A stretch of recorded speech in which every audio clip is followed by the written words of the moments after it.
복음서는 굉장히 다른 책들과 다르죠. 주님에 대해서 설명하지 않습니다. 주님이 이런 분이셨다. 또 가르침을 정리한 것도 아닙니다. 주님의 가르침의 주제는 이건데 뭐 이렇게 하셨다 이것도 아니고요. 또 어떻게 하면 구원을 받게 되는지, 천국에 들어가고 천국의 자녀가 되는지 하는 노하우를 알려주는 책도 아닙니다. 딱 한 가지 적고 있죠. 십자가의 이야기를 적고 있습니다.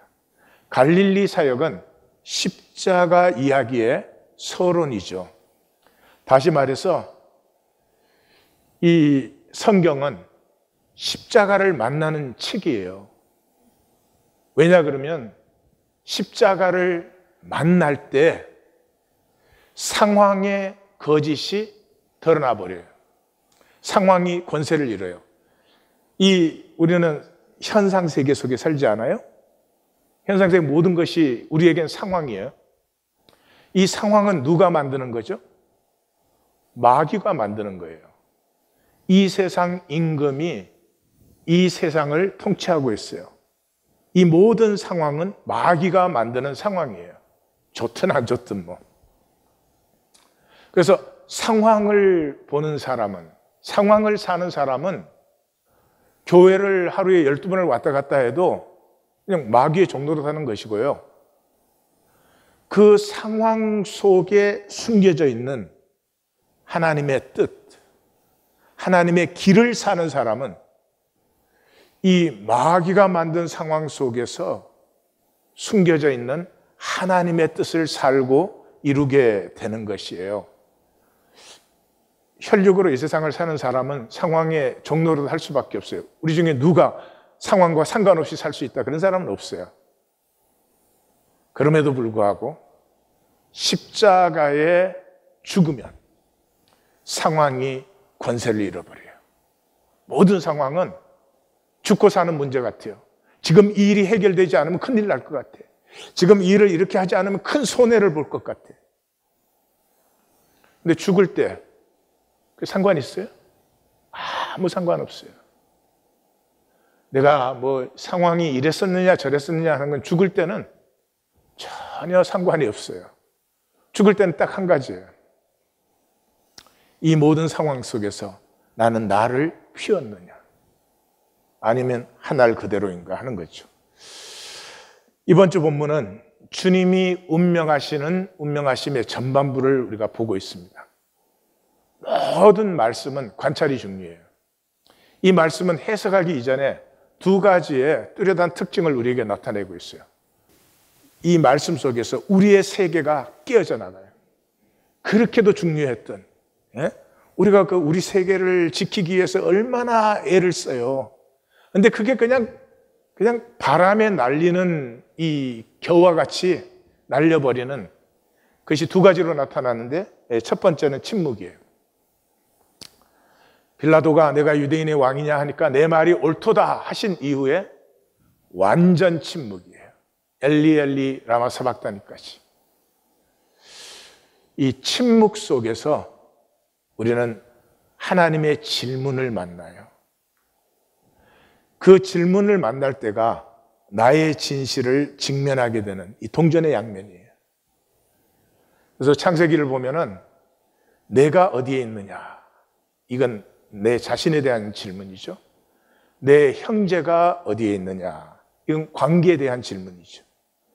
그러므로 우리가 매일 아침 이 두 개의 질문만 스스로 물어도, 어떤 중요한 일을 결정할 때 이 두 가지의 질문만 우리 스스로에게 물어도 우리는 상황의 종로로 돼서 굉장히 자유해져서 모든 상황에서 나를 창조하신 하나님의 나됨을 살아가는 기력이 피어나기 시작합니다. 두 번째는 영광스러운 순교가 전혀 아니었습니다. 본질계는 소박해요. 본질계는 요란하지 않아요. 북치고 장구치지 않아요. 인간계는 요란스러워요. 영웅을 만들어야 돼요. 슈퍼맨도 있고 원더우먼도 있고 막 그래야 돼요. 어제가 9/11인데 보니까 뭐 몽땅 히로더라고요. 모두가 영웅이야. 왜요? 영웅을 만들어야지 이 현상 체계를 수호하는 사람들이 계속 나오니까. 그러나 본질계는 그렇지 않아요. 들의 백합화를 보라. 공중 나는 새를 보라. 소박하고 자연스럽지만은 솔로몬의 모든 영광이 이 꽃 한 송이만 못한 거예요. 그래서 이 마카비서를 보면은 이 유대교가 아주 위험할 때에 적힌 책이거든요. 그러니까 요란합니다. 엘리아자르의 순교가 나오죠. 이게 돼지고기 아니고 먹어도 되는 고기 놔둘 테니까 그냥 사람들 앞에서 먹는 척만 하시오. 그러는데도 거부하고 순교했어요. 그것까지는 이해가 가. 그 다음에 바로 이어서 에자르에 이어서 7형제와 어머니 얘기가 나와요. 7형제와 어머니가 잡혀왔어요. 돼지고기를 먹으라 그래요. 제일 큰 형부터. 엄마가 율법을 지켜라, 먹지 말아라. 그래서 사지가 잘리고 몸통이 아직 살아있는데 기름 가마에 던지고 이렇게 해서 6이 죽었어요. 막내가 남았어요. 지금이라도 돼지고기 먹으면 삼겹살이 얼마나 맛있는데, 지금이라도 돼지고기 먹으면 이 7형제의 영광을 다 너에게 주겠다. 당신 아들 다 죽이지 말고. 그런데 엄마가 율법 어기지 말고 죽어라. 그래서 아들이 그 엄마 말이 끝나기 전에 죽여라, 죽여! 이래갖고 죽었대. 여러분은 어떻게 생각하세요? 하나님 그렇게 지도가세요? 그게 믿음이에요? 그게 믿음을 지키는 길이에요? 종교는 너무 요란스럽고 억지를 부려요. 하나님이 생명을 주셨잖아요. 그러면 그냥 들의 백합화처럼 공중의 새처럼 그렇게 사는 것이 믿음이라는 것을 몰라요. 인간이 만든 현상의 번쩍거림에 쏘가가지고. 그래서 본문의 내용은 종교는 결코 보지 못하는 사랑의 영광. 이게 이 현상 세계는 힘으로 살지 않아요. 그래서 힘의 사람은 사랑이 패배인 줄 알아요. 윌럿 왈라라고 하는 그 사회학자가 있는데 자기 부모도 이혼하고 자기도 이혼했어요. 그 과정에서 이제 깨달은 것을 가지고 이 사람이 이론을 만들었는데 그 힘과 사랑의 반비례적 관계 그런 것인데 이혼할 때 한 사람은 아직 사랑해요. 한 사람은 사랑하지 않아. 사랑하지 않는 사람은 마음대로 할 수 있어요. 근데 사랑하는 사람은 상대방이 원하는 대로 할 수밖에 없어요. 사랑과 힘은 항상 반비례해요. 이 현상 세계는 힘의 세계예요. 이 힘의 세계를 살고 있는 동안은 사랑을 알 수 없어요. 본문의 시작에 온 땅에 어둠이 임했어요. 마감에서 주님의 영혼이 떠났어요. 온 땅에 어둠이 임했다는 것은요, 하나님의 진리가 깊어진 것이에요. 탄소가 땅속에서 깊어지면 지열과 지압이 강해지면서 이 모든 불순물이 정화되어서 다이아몬드가 됩니다.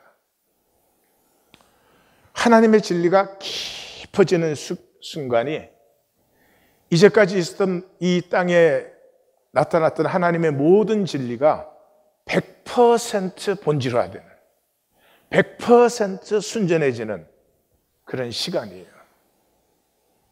그 다음에는 어떻게 되죠? 진리는 감춰놓을 수가 없어요. 빅뱅으로 터져나와요. 부활과 성령의 기름 부음으로 빅뱅으로 터져나와요. 그런데 현상계는, 종교는 이 본질을 못 보니까요, 이게 주님의 진리가 깊어졌을 때가 세상과 현상에는 진리가 없어진 것처럼 보이잖아요. 거짓이 이긴 것처럼 보여요. 그럼에도 불구하고 하나님의 역사는 그 깊어진 자리에서부터 이제는 생명과 사랑의 순수함에 용암으로 분출되어 나오기 시작합니다. 그 가운데 이 버림받은 아들과 이 본질을 보지 못하는 종교의 본질이 나타납니다. 46절이 크게 소리질러 엘리 엘리 라마 사박다니, 사박다니 하는 것은 버려졌다는 것입니다. 잘려졌다는 뜻이에요. 나의 하나님 어찌하여 나를 버리셨나이까. 다른 복음서도 그렇지만 마태복음에서는 예수님이 하나님을 부를 때 한 번도 하나님이라고 부른 적이 없습니다. 아버지 아니면 아빠예요. 나의 하나님, 나의 하나님. 벌써 여기에서 아버지와 아들 사이가 쫙 금이 간 것이 보입니다. 어찌하여 나를 버리셨나이까. 아들이 완전히 버림을 받았습니다. 인간계로부터 버림을 받았죠. 수치. 인간계에서는 수치를 당하면 패배예요. 끝장이에요. 그런데 벌거벗고 달리셨습니다. 그 모욕과 고통은 둘째치고 인간계에서 완전히 그는 끊어진 자가 되었습니다. 그런데 아들로서도 아버지에게서 끊어졌습니다. 종교는 절대 죽지 않습니다. 죽은 척합니다. 계시록 13장 3절을 보면 용에게 권세를 받은 짐승이 죽는 것 같으니 살아납니다. 신앙이 뭔 줄 아십니까? 십자가에 죽는 것입니다. 다시 말씀드려요. 신앙은 머리로 이해해가지고 하나님 믿는다고 나불나불 되는 게 아닙니다. 출발이 십자가에 죽는 것입니다. 이건 신앙으로만 가능해요. 아버지를 온전히 신뢰하지 않고는 죽을 수 없어요. 주님이 아버지를 온전히 신뢰했기 때문에 끊어질 수 있었어요. 참 역설적이죠. 현상계에서는 이 이상의 저주가 있을 수 없죠. 근데 본질계에서는 이 이상의 사랑이 있을 수 없어요. 아버지를 신뢰했기 때문에 아버지께서 끊어지는 것을 순종할 수 있었어요. 이건 현상과 종교의 사람들에게는 결코 보이지 않습니다. 그래서 사도 바울은 이 얘기를 많이 합니다. 로마서에도 하고 에베소서에도 하고 많이 하는데, 무릇 그리스도 예수와 합하여 세례를 받은 우리는, 세례를 받는다는 말은 옛것에 대하여서 죽고 질적으로 새로운 것으로 변화되는 것을 세례라고 합니다. 교회에서 물 뿌려주는 거 세례 아니에요. 다시 말씀드려요. 세례는 내 옛 본성이 죽고 새 본성으로 살아나는 것을 세례라고 해요. 거듭나는 것이고 전환되는 것이고 물이 포도주로 바뀌는 것이에요. 그리스도와 합하여 세례를 받은 우리는 그의 죽으심과 합하여. 시작이 어디예요? 죽으심과 합하여요. 믿음은 십자가에 주님과 함께 못 박힘으로만 시작되는 것이, 다른 길이 없어요. 주님의 버리심 받음에 갈팡질팡하는 종교의 모습이 나옵니다. 이 세 가지는 종교의 3대 특징입니다. 첫 번째는 엘리야를 부르는 줄 알아요. 종교는 뭐를 갖고 있죠? 지식을 갖고 있어요. 엘리야를 몰랐으면 하나님, 엘리라고 하는 하나님이라는 걸 분명히 들었을 거예요. 그런데 지식을 갖고 있으니까. 사람이 뭐를 듣죠? 자기 의식에 있는 것을 들어요. 종교인의 의식에는 지식이 있어요. 근데 하나님이 없어요. 두 번째가 이 어둠과 큰 음성에 반사된 선행이에요. 이 심포도주라는 것은 이제 로마 병정들이 지쳤거나 아프거나 상처를 받았거나 이럴 때 이 치료제처럼 쓰이는 것입니다. 그런데 깜짝 놀라가지고 그것을 주님께 드려주죠. 주님이 이 시편에 예언된 대로 그것을 마십니다. 고린도전서 12장에 보면은 12장은 교회예요. 교회가 그리스도의 몸이다 하는 걸 얘기해요. 그래서 몸이 있는데 그 몸에는 많은 은사가 있고 많은 직분이 있고 많은 사역이 있어요. 근데 그 많은 은사와 사역, 직분을 다 얘기한 다음에 제일 마지막 절이 이렇습니다. 이렇게 은사가 귀하고 그럼에도 불구하고 더 큰 은사와 더 좋은 길을 내가 너희에게 보이리라. 이것을 사모해라 그래요. 그것이 13장이에요. 그게 뭐예요? 사랑이 없으면 내가 산을 옮길 만한 믿음이 있고 모든 방언을 다 말하고 모든 예언과 모든 지식을 다 알고 있어도 nothing. 우리의 선행이 하나님 형상에서 피어날 때 아름답고 복이에요. 근데 반사적인 거. 사람에게 보이기 위해서. 사람들에게 이렇게 착하게 보이기 위해서. 믿음 있는 것처럼 보이기. 이 종교의 두 번째 특징이에요. 종교의 세 번째 특징은 강팍함이에요. 가만두라. 엘리야가 구원하나 보자 그래요. 강팍한 불신이에요. 종교생활을 뭘로 합니까? 에고로 합니다. 에고로 하는 사람의 중심은 뭡니까? 힘이에요, 힘. 힘이 뭐가 힘이에요? 돈이 힘이죠. 그리고 뭐가 실제예요? 상황이 실제예요. 돈으로 뭘 만들어요? 상황을 편하게 만드는 거죠. 상황을 나에게 유리하게 만드는 거죠. 이것이 종교의 3대 특징입니다. 예수님의 버림받음 속에 지금 종교가 통곡하며 깨어져야 될 시간에 종교는 종교로 더 강팍해지죠. 이 본문 속에서 가장 중요한 것은 현상의 거짓입니다. 현상의 거짓이에요. 그런데 현상의 거짓을 우리는 진실로 알고 받아들이고 있어요. 종교 생활을 하는 우리는 현상이 진실이에요. 창세기에서 그랬죠. 결코 죽지 아니하리라. 아담과 이브가 선악과 열매 먹었을 때 죽었습니까? 안 죽었습니까? 안 죽었죠. 안 죽었으니까 얘기가 계속되죠.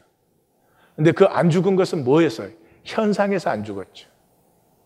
하나님 말씀하신 건 본질이었죠.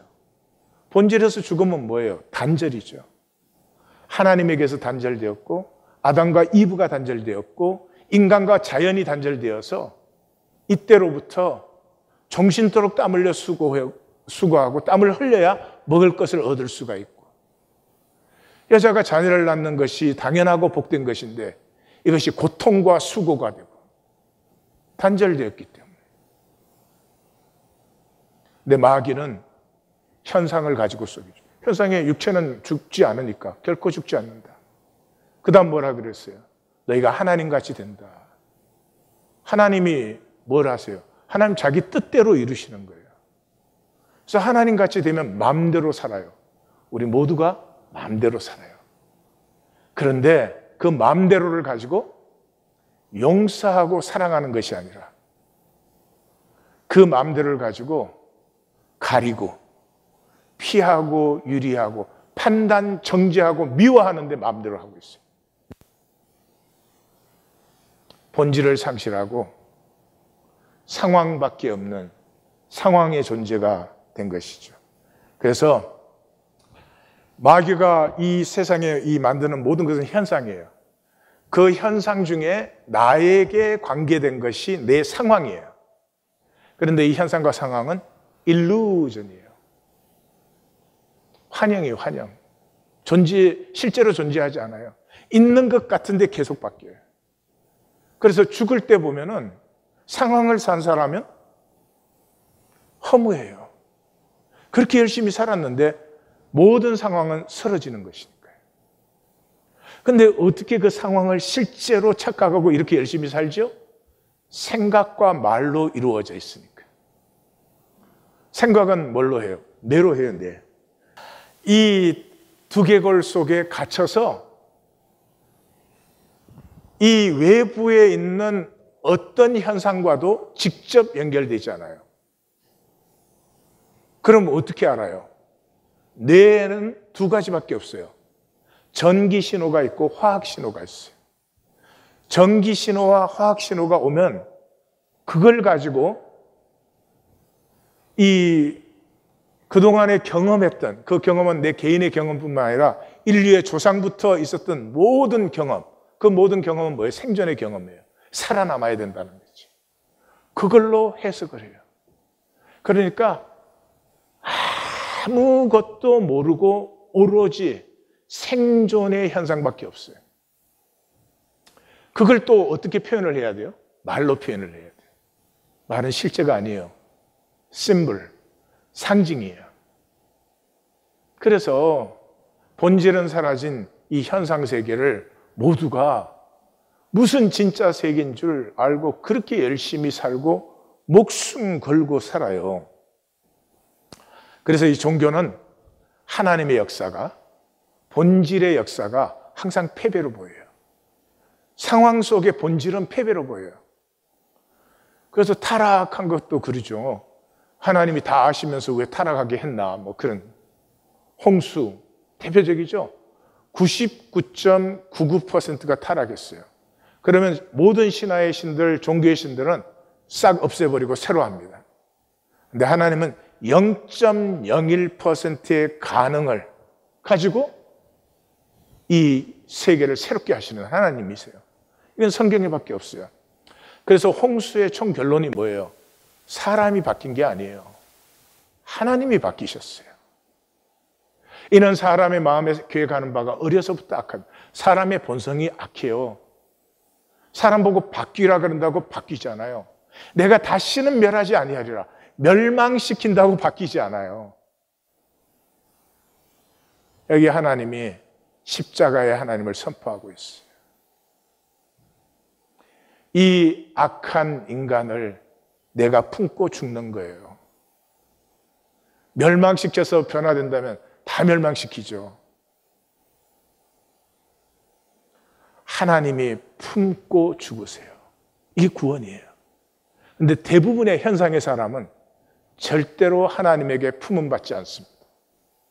품음받는 순간에 내 에고가 끝장나는 거니까. 광야도 마찬가지죠. 광야에 가서 뭐 먹을 게 없다, 입을 게 없다, 뭐 잠자리가 불편하다, 맨날 그런 얘기. 왜? 상황만 보니까. 본질을 보면 뭘 봐요? 광야에는 임재가 있었죠. 하나님의 임재가 불기둥과 구름기둥으로. 그래서 광야 시작과 마지막이 무리바 아니에요. 무리바. 무리바가 뭐예요? 다투었다는 거예요. 뭐를 다투었어요? 우리 중에 하나님이 계신가 안 계신가. 60만 이상의 사람들이 나왔는데 하나님의 임재, 이 본질을 본 사람은 서너 명밖에 안 돼요. 그게 남은 자의 비율이에요. 그게 택하심을 받은 자의 비율이에요. 모두가 헛된 상황에는 목숨을 걸고 살아요. 그렇지만 본질은 직면하지 않아요. 왜요? 아프고 두려우니까. 하나님은 씨앗을 만드세요. 생명을 만드세요. 하나님에게는 쌀 억만가마니가 있어요. 벽시 한 줌이 있어요. 하나님이 쌀 억만가마니 택할까요? 택할 리가 없죠. 이건 먹어 없어지든지 썩어 없어지든지 불에 타서 없어지는 것이에요. 그러나 벽시 한 줌은 100배, 60배, 30배의 열매를 영원히 맺어요. 생명이 피어난 생명의 사람들을 만들고 계세요. 대표적인 것이 이 엘리야의 사건이죠. 엘리야가 갈멜산에서 아세라와 바알의 선지자 이 800명에 대항해서 어마어마한 승리를 거두었습니다. 그 다음에 엘리야가 바란 게 뭐였어요? 이 승리가 현상적으로 나타나는 거죠. 이제 바알 종교는 없어지고 이제는 야훼 종교가 뭐 해서 자기는 야훼 종교의 뭐 재상이 되든지 뭐 그런 거겠죠. 근데 현상으로 보니까 아무것도 안 바뀌었어요. 이세벨이 오히려 자기 죽이려고 해요.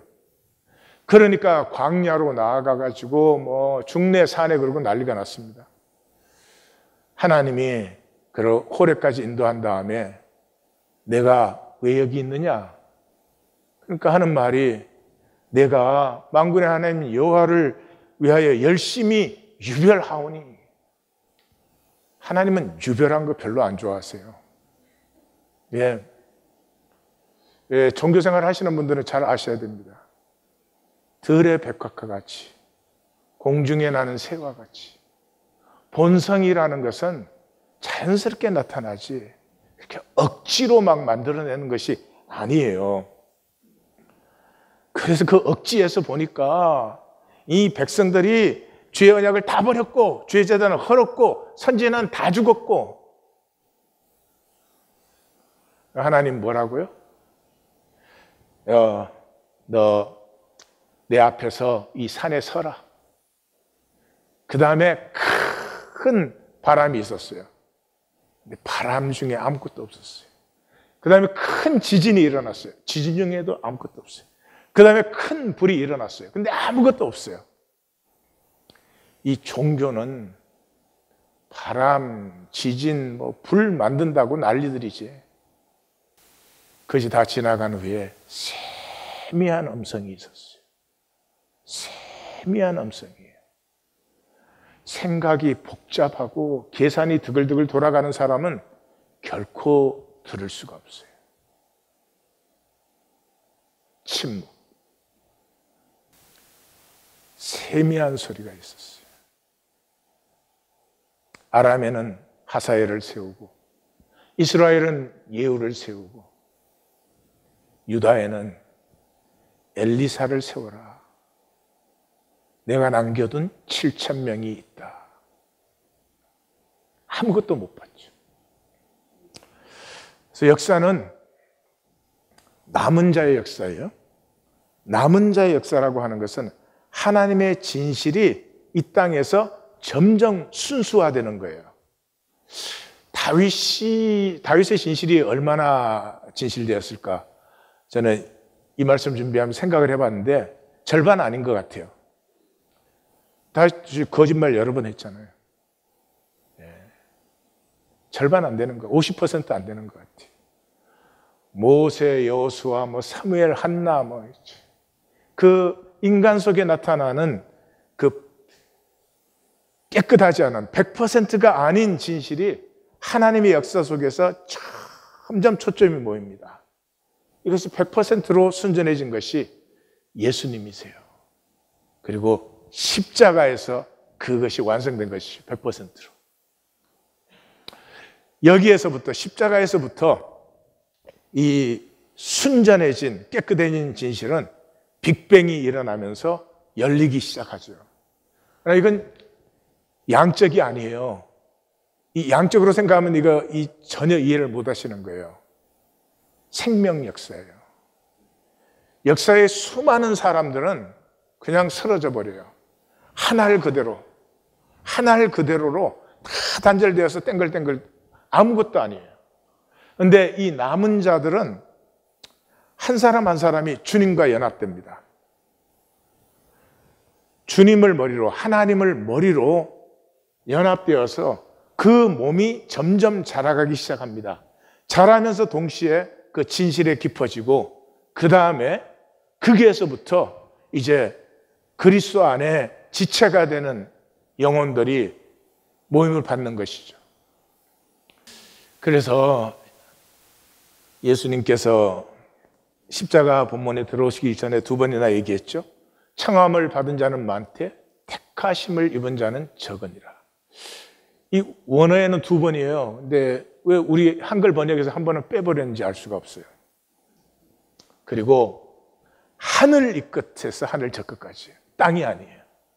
이 택한 자들을 다 불러 모으셨을 때 드디어 그리스도를 머리로 하나님의 교회가, 교회 그럼 자꾸 이런 걸 생각하시니까 하나님의 나라가 이 땅에 이루어지는 것이죠. 아버지와 아들이 깨어지셨어요. 이 사랑에 지신 하나님, 하나님이 얼마든지 이기실 수 있어요. 근데 사랑 때문에 지신 하나님, 역설적이잖아요. 이 아버지와 아들이 현상에서는 완전히 깨어졌죠. 그런데 아들이 깨어지고 버림받기까지 순종했을 때가 사실은 본질에서 가장 하나 되었을 때예요. 그러니까 현상만 보는 사람은 이 본질의 역사를 전혀 못 보는 거죠. 하나님께서 아까 홍수에서 말한 것처럼 우리 죄를 지시고 하나님이 죽으셨을 때가 사실은 본질적으로는 하나님이 가장 사신 시간이에요. 그래서 이 아버지와 아들이 쫙 깨어지면서 모든 죄인이 이 십자가로 침노할 수 있죠. 이 십자가로 침노할 수 있어요. 누구든지 주의 이름을 부르는 자는. 그런데 침노하는 자가 없어요. 부르는 자가 없어요. 입술로만 주여 주여 하지. 왜요? 현상의 사람에게는 십자가가 실패와 저주와 고통으로 보여요. 이 본질에서 나타난 영광과 승리로 보이잖아요. 영광과 승리로 보이면 뭐 다 침노하죠. 바울은 이 얘기를 거의 편지마다 합니다. 가장 대표적인 것이 갈라디아서 2장 20절이에요. 내가 그리스도와 함께 십자가에 못 박혔나니 십자가에서 주님과 함께 죽었어요. 그런 적 이제는 내가 사는 것이 아니에요. 이 나는 에고가 사는 것이 아니요 오직 내 안에 그리스도가 사시는 것이. 내가 함께 그리스도와 함께 십자가에 못 박혔을 때 그리스도가 내 안에 영접된 거예요. 부흥에 나가서 손 들고 나가서 영접했다고 그래요.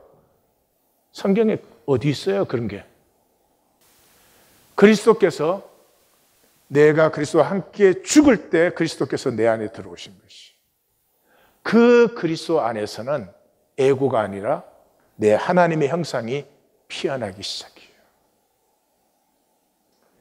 이때 육체 가운데 사는 것은 번역을 잘 했더라면 이게 사르스인데요. 내가 이제는 몸으로 산다. 에고는 뭘로 살아요? 생각으로 살아요. 그런데 그리스도에게 품음을 받으면서부터 생각이 아니고 몸으로 살아요. 생각은 100% 거짓이요. 몸은 100% 진실이에요. 몸이 아픈데, 몸이 죽는데 나 안 죽는다 뭐 이럴 수 있어요? 그래서 성경은 몸의 역사예요.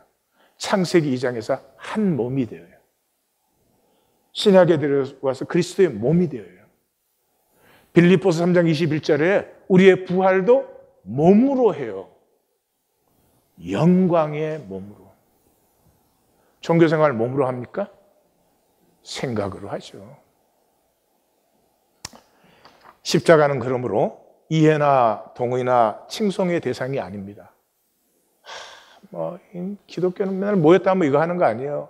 십자가가 주님이 우리를 위해 죽으셨습니다. 그 고통을 받으셨습니다. 그건 또 찬양이. 이것도 잘하는 사람이 헤게모니를 잡아요. 십자가가 그럴 수 있는 것이에요? 십자가는 만나는 것이에요.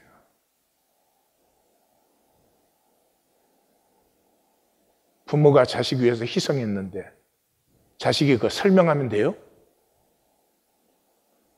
부모의 희생을 만나는 거죠. 만나면 선택할 수밖에 없어요. 십자가를 사랑하든지 사랑하지 않든지, 십자가가 영광으로 보이든지 아니면 저주로 보이든지 만나면 둘 중에 하나예요. 만나지는 않고 온갖 것을 생각과 말로 갖다 붙입니다. 그래서 예수님의 탄생 때 이미 그렇게 되어 있잖아요. 이 예수님이 이 땅에 오신 것은 뭐예요? 예수님으로 말미암아 패하거나 흥하거나 십자가를 따르거나 피하거나 어떻게 해서? 우리의 생각을 드러나기 위해서. 마음의 생각이 드러나요. 정말 십자가 사랑하세요? 정말로 십자가를 살고 싶어서 주님을 따르시는 거예요? 이 선택이 존재와 영혼을 결정해요. 근데 중요한 것은 이 선택은 모든 상황에 우선해요. 모든 상황에 우선해요. 상황 중에 제일 중요한 상황이 뭘까? 자식 살리는 거죠. 상황 중에 제일 이 눈치 보이는 상황이 뭐예요? 부모 장례죠. 모든 상황에 우선해요. 100살 때까지 기다린 독자 이삭을 제사 지내라는 거예요. 부모 장례 지내겠다고 하니까 죽은 자들로 죽은 자들을 장사하라 그랬어요. 자식 살리지 말라는 말이에요? 부모 장례 지내지 말라는 말씀이 이게? 아니죠. 어떤 상황도 이 십자가를 선택하는 것에 우선할 수 없어요. 이것이 믿음의 엄중함이에요. 그냥 함부로 믿는다고 할 수 없어요. 교회 다닌다고 믿는 게 아니에요. 너무 참 안타깝고 딱합니다. 부인할 수 없는 진실은 하나님 믿으면 믿고 살아요. 그렇잖아요. 내가 하나님 믿으면 하나님을 신뢰함 안에서 내가 살지 종교생활을 하겠어요? 그러니까 종교생활이라는 자체가 안 믿으니까 하는 거예요. 또 안 믿으려고 하는 것이고. 그래서 종교는 뭐예요? 모양새를 내는 거죠. 모양새. 예배라는 모양새를 내요. 예. 주님을 뭐 섬기는 모양새를 내요. 뭐 서로 만나면 사랑하는 모양새를 내요. 그러나 결코 생명이 아니죠. 하나님 믿으면 세상에 두 가지가 선명해요. 첫째는 세상에서 자유예요. 상황에서 자유예요. 진짜 마음대로 살아요. 이 마음대로는 무엇이에요? 중심이 원하는 것이. 우리 다 무엇을 원해요? 내 삶이 가치 있기를 원해요. 내가 아름다운 사람이기를 원해요. 그래서 거짓되게 살면서 자꾸 나뭇잎 치마 가리고 아닌 척하고 하는 게 그래서 그런 거 아니에요. 이제 그 가리기를 왜 해요? 내가 가치 있는 삶이 되고 싶으면 가치 있는 삶을 살기 시작해요. 뭐 상황이 이렇고 저렇고 이해되고 이익되고 손해되고 뭔 상관이 있어요? 그 모든 상황에서 하나님이 내게 주신 생명을 살고 피우는 거죠. 즐겨보는 거죠. 두 번째는 죽음을 향하는 것이에요. 이 땅의 혈육의 삶은 죽음까지 사는 것이잖아요. 죽음에서 내 가치, 내 삶의 의미, 내가 누구냐 하는 모든 것이 결정되어져요. 그러면 항상 죽음을 향해서 살아요. 그럼 죽음을 향해서 죽음을 직면한 사람은 뭐가 상황의 거짓이 드러나 버리죠. 마귀의 권세가 소멸되어 버려요. 죽음 앞에서 내가 이런 상황을 살았느냐 저런 상황을 살았느냐 그 무슨 상관이 있어요? 상황의 거짓이 드러나요. 마귀의 권세가 소멸되어 버려요. 열매의 완성이 어디에 있어요? 열매 떨어짐에 있어요. 나무가 이게 아깝다고 끝까지 붙들어지고 있을 수 없잖아요. 내 육체, 혈육을 다 들여서 보이지 않는 내 생명을 피워내는 것이죠. 이게 하나님을 믿는 것이에요. 제가 패러디를 하나 했습니다. 내가 티끌이 되면 하나님이 우리에게 겨자씨보다 작은 생명을 주셨어요. 이 바늘것보다 작은 것이. 빅뱅이 바늘것보다 작은 데서 빅뱅이 일어나서 이 우주가 이렇게 현상화된 것이죠. 그런데 상황에 쏘으면 나를 부풀리고 내가 막 커지고 그럴듯하게 보이고 예? 집도 차도 그럴듯하게 보이고 뭐 예? 직업도 뭐도 그럴듯하게 보이고 뭐 이런 거죠. 근데 믿음의 사람이 되면, 본질을 아는 사람이 되면 내가 티끌보다 작은 하나님의 그 생명이 될 수 있어요. 그래서 시인의 시인데 제가 패러디를 한 거예요. 내가 티끌 한 점인 걸 알게 되면 순례의 길벗들이 생깁니다. 내가 먼지처럼 작은 그 생명, 그것뿐인 것을 알면 내 세계에 내가 꽉 차 있다가 내가 그렇게 티끌로 줄어들면은 이 모든 여유 속에 섭리를 따라 두세 사람의 순례의 길벌들이 모여요. 나 하나로 꽉 찼던 방에 은하가 흐르고 아주 많은 다른 것들이 초청되죠. 더 넓은 우주에 한 점 티끌인 당신과 내가 춤추며 떠돌다가 서로를 알아챈 여기, 이제 이 시대가 남은 자들이 서로를 알아챌 시간이에요. 이 종교 속에서 현상이 아니고 본질을 보는 사람들, 십자가가 영광으로 보이는 사람들이 이제는 커넥트 될 시간이에요. 서로를 알아챈 여기, 이토록 근사한 사건을 피워냅니다. 그냥 만난 것이 재밌고 즐겁고 여기에 뭐 기독교 왕국 세우고 그런 게 아니에요. 근사한 사건을. 그래서 또 지나가면 상관없어요. 또 다른 만남에 또 다른 사건이 피어나니까. 만유로 복되어진 티끌들이 서로를 만나 첫눈처럼 반짝일 때 우리네 삶의 텃밭이 화사해집니다. 떡으로만 사는 세상.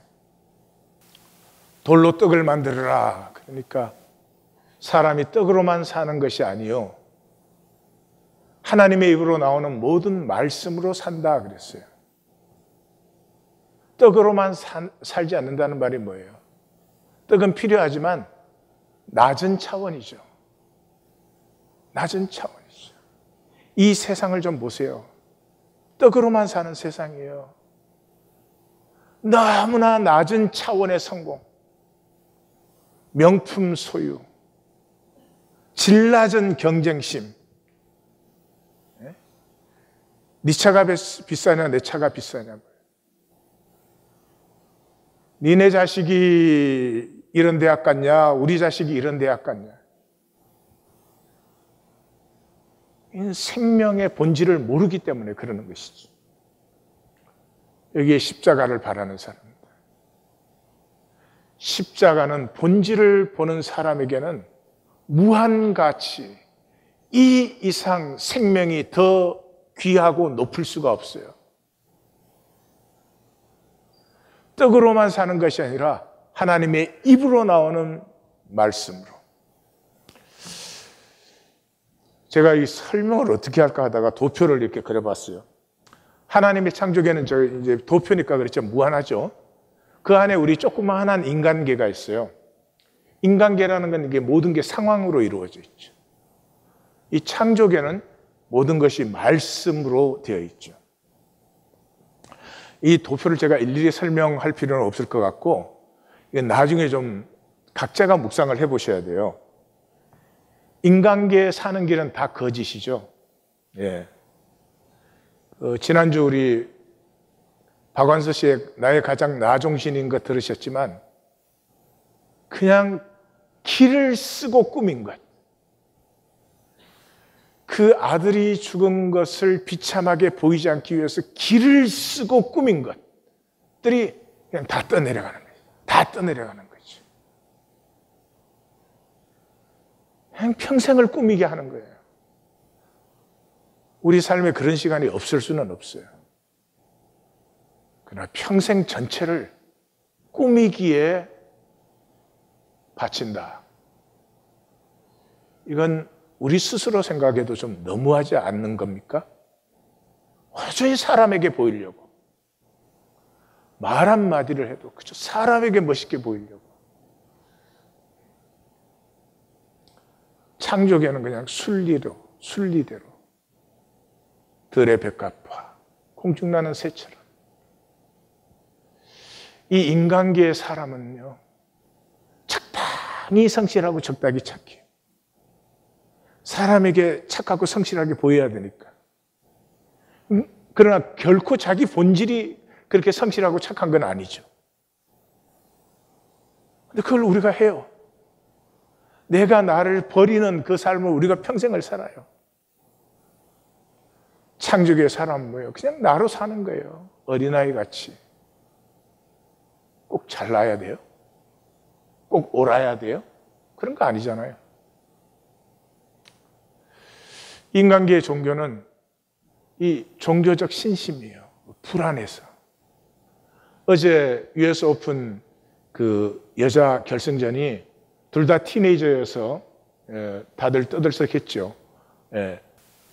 시합하기 전에 제가 궁정은성도 보고 라두카누가 이긴다 그랬어요. 왜요? 그 페르난데스의 아버지가 굉장히 미신적이어가지고 뭐를 했다나 뭐 그런 것들, 그 얘기 아시죠? 여러분, 그 미신적이란 말이 뭐예요? 불안하니까. 어떤 것이 이렇게 돼야 돼요. 그래야 이길 수 있어요. 이게 잘못되면 지는 거예요. 그럼 그게 얼마나 불안한 심령이에요. 아니, 나이 19살에 US 오픈의 결승에 갔으면 저도 이겨도 뭐 얼마나 영광이에요. 나가서 한번 신나게 놀아보자. 이러면 되는 것인데 그거를 뭘 미신적으로 이렇게 하면 안 되고 이렇게 해야 되고. 그게 종교적 신앙이에요. 출발점이 불안이에요. 불안. 안 될 것 같아. 내 자식이 안 될 것 같아. 그걸 붙들어주고 기도하면 기도할수록 어떻게 되죠? 불안 레벨이 높아지죠. 하나님하고 관계가 먼저 성립된 다음에 하는 것이 기도예요. 아버지하고 내가 자식 관계 됐으면 기도하면 이루어지는 것이죠. 뭘 불안해할 게 뭐가 있습니까? 인간계의 신앙 참 어리석죠. 돈은요 늘 부족해요. 왜? 현상을 컨트롤해야 되니까. 현상은 계속 바뀌죠. 계속 도전이 되죠. 다 생각은 이래. 한 500만 불만 있으면 내가 괜찮지 싶. 500만 불 생기는 순간에 500만 1불. 끝이 없어요. 그러나 실제를 누리는 사람은요, 둘 중에 하나예요. 자족파와 넉넉파예요. 예. 저는 자족파예요. 양파가 아니고. 저는 정말 돈 때문에 걱정하거나 부족하거나 모자란 적이 없어요. 우리 성도님들하고 얘기하다가 우리 궁정성도가 돈이 뭐 필요한 게 뭐 있어? 그러니까 돈이 그렇게 많으세요? 그러더라고요. 그게 많다는 얘기를 들려요. 자족이 자족. 넉넉파도 있어요. 하나님이 넉넉하게 부으셔서 그 사람은 하나님이 쓰기를 원해요. 그것을 통해서. 그러니까 둘 중에 하나면 돼. 자족파든 넉넉파든. 문제는 이 파도 아니고 저 파도 아니고 대파야 그냥. 구하는 것은 인간계의 사람은 항상 보이는 것을 구해요. 사람에게 어떻게 보이나 그게 전부예요. 보이지 않는 것의 신비를 몰라요.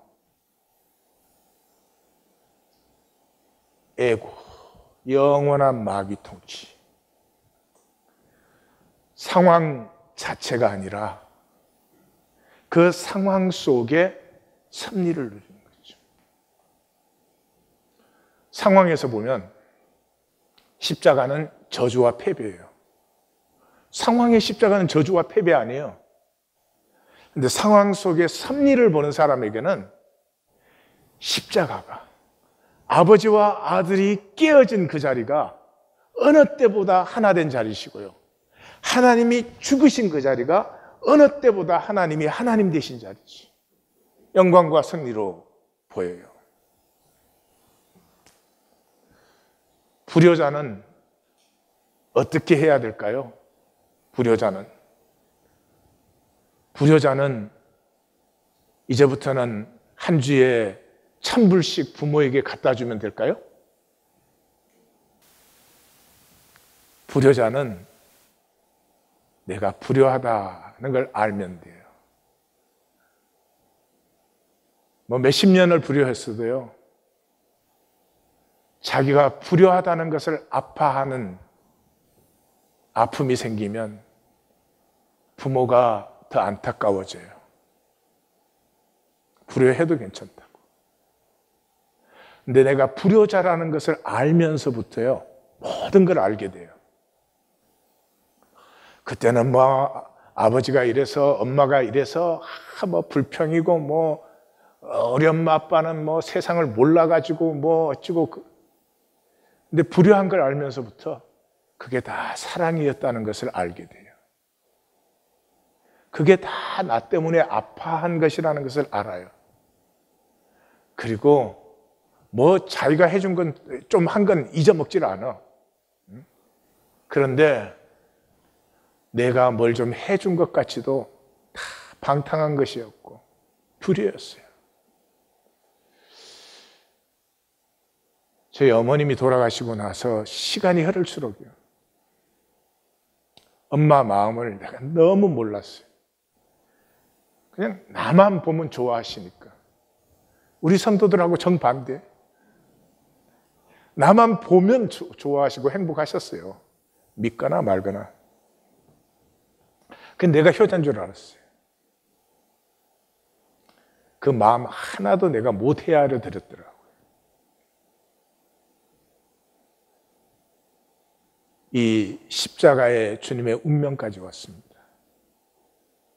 주님 우리에게 무엇을 말씀하시는 것이죠? 우리가 믿지 않는다는 것을, 우리가 결코 하나님 믿지 않는다는 것을 아파하셔야 됩니다. 사람은 가슴이 아프면서부터 순수해집니다. 진실해지기 시작합니다. 거짓에서 자유해지기 시작해요. 저는 소원이 하나님을 믿고 하나님 나라를 구하는 삶을 살고 싶은 게 제 소원이에요. 뭐 세상 것 다 갖다 준다고 그래도 지금 저에게는 반갑지 않아요. 내가 하나님을 믿는 진실에 깊어지고 하나님 나라가 이 땅에 세워지는데 내가 부르심 받고 쓰임 받고 그거 이상 별로 저는 다른 것이 별로 관심이 안 가요. 그것은 혼자 하는 게 아니잖아요. 그래서 하나님을 믿고 주신 생명을 피우기를 구하는 성도들을 섬기고 인도하고 같이 가고 싶은 거예요. 그 이상 아무것도 없어요. 훌륭한 성도들과 함께 하는 것도 아니에요. 그런데 그것 때문에 아픈, 하나님을 믿고 하나님 나라를 구하는데 그걸 못하는 내가, 평생을 그렇게 마음대로 살아놓고도 이제 주님 앞에 쓸 때까지조차도 진실되지 못한 내가 아파서 서로에게 위로가 되고 격려가 되고, 그래서 함께 손을 잡으면 그래도 한 번 더 일어설 수 있는 그런 성도들과 함께 하는 것. 아무것도 못해도, 그것으로 이룬 것이 아무것이 없다고 그래도 하나님은 참 기뻐하실 것 같아요. 상황의 종이 되면 나됨을 살지 못하며 나의 선택은 없고 상황의 반사, 리액트뿐이에요. 상황이 삶의 모든 것이에요. 상황이 막 생기면 정신이 하나도 없어요. 그리고 에고는 강박적이래요. 이거 잘못되면 어떡하나. 이거를 제대로 컨트롤해야 되는데 해결은 십자가에 죽는 것뿐이에요. 에고는 수정하거나 교정하는 것이 아니에요. 십자가에 죽는 것뿐이에요. 그런데 내가 죽는 것은 하나님을 신뢰할 때만 가능해요. 자, 이 말씀을 바로 들으셨다면 우리가 하나님을 신뢰하는 것은 불가능해요. 혈육이 하나님을 신뢰하는 것은 불가능해요. 그런데 하나님이 우리를 사람으로 만들었기 때문에 사람은 불가능함에도 선택할 수 있는 이 역설적 초월성이 있어요. 내가 이렇게 부족해요. 내가 아무것도 할 수 없어요. 내가 하나님조차 신뢰 못하는 걸 알아요. 그럼에도 불구하고 주님의 십자가를 사랑하고 따르기를 선택할 수 있는 것이 인간의 역설적 초월성이에요.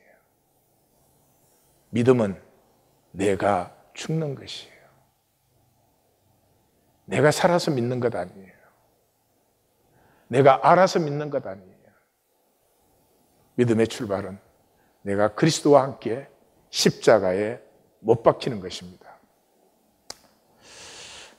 나를 위해 나를 사랑하사 내 죄를 사하시려 십자가에 죽으신 주님, 그 영원하고 진실한 사랑에 그토록 악착같이 붙들어지고 있는 내 운명을 내려놓습니다. 가슴이 아픈데 뿌듯해집니다. 다 괜찮아지고 이제 배설물들이 보입니다. 쓸데없는 욕심들은 모두 가슴이 허한 것이었습니다. 머리는 비워지고 가슴이 벅차오릅니다. 그 많던 계산들은 어디로 갔을까요? 다 비워졌는데 이 꽉 찬 느낌은 어떻게 된 것일까요? 주님 감사합니다. 왜 이렇게 자꾸 눈물이 날까요?